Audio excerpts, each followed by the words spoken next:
Hꯧjungay mamangsida masidi tentakpa minamangagi session pulap tomadi nati. Auren session asina loirba matungda adongi hakshangu change tawhalaba reset tawhalaba matungda khanbiyu numit kumathoi dadi kamdogani. Nungtigi adongi stress po handanabagi damakta reset tawnabagi damak adongi focus amadi energy enganabagi damak. Maduni resonance protocol. Ausik Orsi. Meruishan biu Aksang lingbiganu Longi kadang loose sohen biu Force bibiganu Tapna thada biko Adongi lengchum mukbiganu Thada biu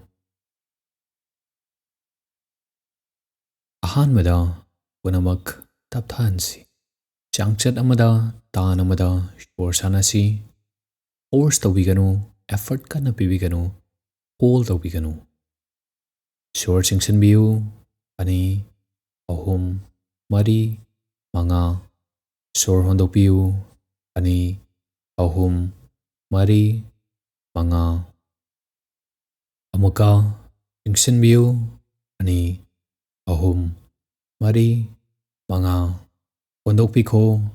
ani ahum mari manga masing thiri vasida adongi hakshang hinahan biu sor singsan biu ani ahum mari manga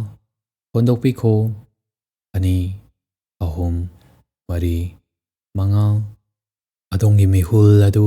oksik taptharakle adongi hakshang adu ingtharakle amuktanga tawsi short singsan biu ani ahum mari manga hondok biko ani ahum mari manga adongi wakhal adu mayak sengansi wakhal ama thought ama masida tanambiganu tapna salan biko sor singsan biu sor hondorokpa matamda hojiki laamba wakhal adu thadokpiko amaga amung lakani wakhal la ama amung khalakani tapna thadokpiko sor singsan biu hondokpiko talanbiko yai yade haina judgment amata pibiganu semjannava fix tawnaba shuhana biganu madugi mahuta ahangba ka amagumna adongi wakhal se thambiyu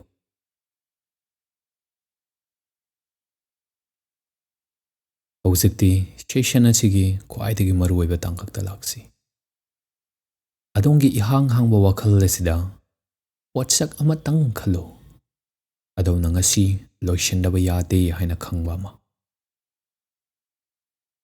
ahum nate ani nate amakak ningbiu aduga muk yengbiu madugi potsak madugi thabak adu loishallabagum adomna leptana mapung fana pangthokrabagum hosik pangthoklavani adongi haksangda penthokpa ama nungairakpa ama thadorklivadu paubiyu thabak adu loikhibagidamukta adongi haksangna nungairakpadu fajinduna thambiyu hosik sor sangna singsansi mit pangthokpibi yaragani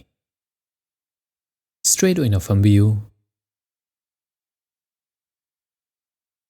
adongi phone check tawkinu